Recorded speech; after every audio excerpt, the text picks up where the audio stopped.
When a new console comes out, everybody is talking about the games. What awesome new games am I going to play on this new box? Well, these probably weren't the best first impression. Welcome to ChaosGaming, everybody. Today we're going to be looking at some of the absolute worst launch titles in video game history. You let me know. If you were unfortunate enough to own any of these or waste your money on them, drop a like. Let's start off with Happy Feet for the Wii. I'm pretty thankful that movie tie-in games aren't as commonplace anymore because there's some really bad ones. Happy Feet was already a weird movie, and it wasn't exactly video game material. I mean, it's a story about a tap-dancing penguin going on an adventure to save his colony's fish. So how do you make that into a video game? Well, you turn it into a Dance Dance Revolution ripoff, and you throw in a few random mini-games to break up those sections. Also, you can't use a DDR mat to play the dancing sections. You have to use the Wii remote. Why? Because this game hates you. Yep. Happy Feet for the Wii is sitting with a well-deserved 46% on Metacritic, and I would avoid it at all costs. Just go play DDR instead. How about Call of Duty Ghosts for the Xbox One and the PS4? Now, people have gone back to Ghost in recent years, and they have found enjoyment. But the game was widely hated upon release because of how underwhelming it was. Leading up to the launch of the One and the PS4, Activision was hyping the game like crazy. They said it would be revolutionary with tons of new features you'd never seen in a COD game. But once we got our hands on it, it was kind of dull. The colors were bland, the shooting was mediocre, the campaign was okay. Multiplayer, very divisive, and the new Extinction mode, well, it was widely ignored. Now, taken on its own, COD Ghosts isn't a bad game.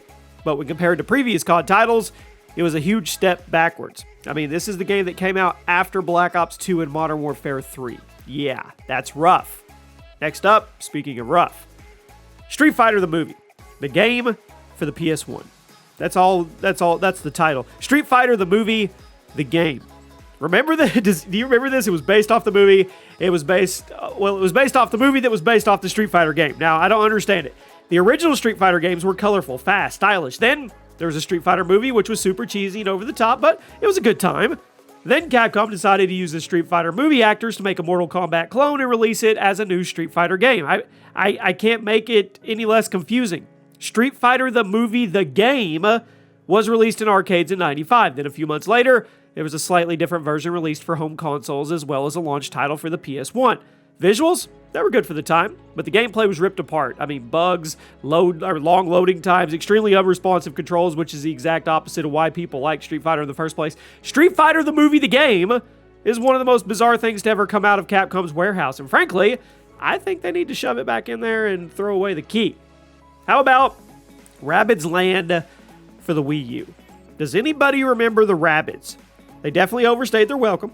Originally created as a spin-off to the Rayman series, the Rabbids quickly became the video game equivalent of the Minions, as Ubisoft was seemingly shoving them everywhere they could. Case in point, Rabbids Land, a Mario Party ripoff released as a Wii U launch title in 2012. It was. I don't even know if anybody even knew it existed. I forgot the game came out until I started researching for this video, and I'm pretty sure most of you forgot it too. So, what is Rabbids Land? Let me get you educated. Take Mario Party, replace all the characters with the Rabbids, replace the iconic music with generic tracks from stock music library, and shove it full of mini games we've played a million times. The game was a massive failure. Servers shut down a few years later. Why was this game made? Why did it have servers? I don't know. In case you couldn't tell, I don't like the Rabbids. Oh, the Angry Birds. Whoever invented the Angry Birds, they are just loaded. How about Angry Birds Star Wars for the PS4? Back in the 2010s, there was this weird push to bring Angry Birds to non-mobile platforms, and it didn't work. Angry Birds Star Wars was released for mobile devices in 2012. It was a decent enough experience, nothing too crazy, but when the PS4 was announced, somebody over at Rovio Entertainment decided it would be a fantastic idea to slap together a PS4 version and release it as a launch title. Now, launch titles are supposed to be a showcase of what the new console can do and the kind of experience you get. They are not supposed to be a cheap mobile game port crash grab full of bugs. Did I mention? The game was $50. It was only 99 cents on your phone, but it was $50 on the PS4. Get out of here with that. Seriously. At number 5, Batman Vengeance for the GameCube. Now, Batman games used to be really bad. So let me first say that Vengeance is actually one of the best Batman games of its time. So, is it a good game? No, not at all. Based on the new Batman Adventure TV show, Batman Vengeance is a single-player action game that had you playing as the Caped Crusader, investigating the apparent death of the Joker. You try to uncover the truth about what really happened. Story? It's pretty solid. Most of the TV show voice actors returned to bring their characters to life, but just about everything else was a mess. The gameplay, boring. It was janky, honestly. The graphics weren't very good either. It was such a weird case because every time there was a cutscene, it felt like an awesome episode of the TV show. But whenever the game gave you control of Batman again, the fun factor immediately flew out the window. Watching Batman Vengeance on YouTube is probably the best way to experience it. Don't play it, just go watch it. Next up, Arctic Thunder for the Xbox. I don't know why I said it like that. Now, before you dislike the video, let me say that Arctic Thunder was an awesome arcade racing game that a lot of you probably have super fond memories of. However, the console port? No. It ruined most of the fun of the original. Arctic Thunder's Xbox port was a launch title for the system. It wasn't exactly a good first impression. Compared to the arcade original, the Xbox port was much less engaging and far less fun to control. The arcade version had you sitting on a snowmobile. You pushed buttons and actually turned it to steer. Now, the arcade machine also would blow wind and cold air in your face to make things even feel more epic. The Xbox version? No. Just a bland racing game with no character. Sure, it still had the visuals and style of the arcade game, but all the unique elements were pulled out, making it boring. At number 3, 1-2 Switch for the Switch. Now, the Switch was a revolutionary console, and it's still selling extremely well every single month. When the system came out, it was heavily carried by Breath of the Wild, which led a lot of people to forget that it also launched with this turd right next to it, 1-2 Switch. It was a $60 collection of random minigames, some of which barely worked. It was trying to be the new version of Wii Sports, but with way less interesting games and without great art style of the previous game and without the depth of the previous game, without any kind of inspiration. It would be one thing if it was included with the system, but the fact that you had to pay an additional $60 for this was a slap in the face. Heck, even Nintendo's Life gave this thing a bad review. I mean, you know it's a turd when the game's publisher doesn't want you to buy it. Godzilla vs. King Kong, it's here. Godzilla Generations for the Dreamcast, it's gone.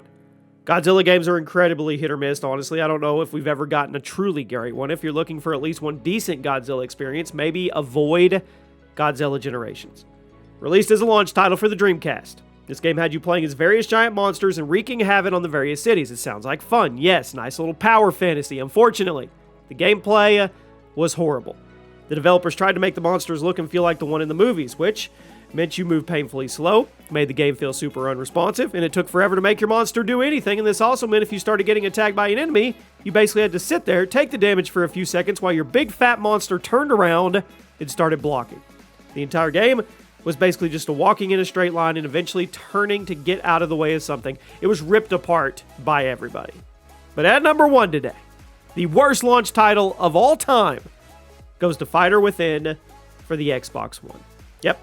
One of the worst fighting games ever, and of course it was a launch title. Now, Xbox One had a horrible start to its life cycle, and a lot of that had to do with the bundled Kinect camera. The Kinect was a necessity for the original version of the Xbox One, and as much as people thought it was creepy, Microsoft insisted it was amazing and revolutionary. Well, Fighter Within was a one-on-one fighting game that used the Kinect as a controller, which was already a bad idea. It proved just how little the new Kinect had improved from the original version of the Xbox 360. Fighter Within was nearly unplayable because of how broken the Kinect was, and even when it was working properly, it sucked. Seriously, whose idea was it to make a fighting game where the player has to actually fight? And it was a single player only. This is a one-on-one fighter that you can't play with your friends. Get out of here with that. Fighter Within, worst launch title ever. Let me know if you agree or disagree. I'll see you guys soon.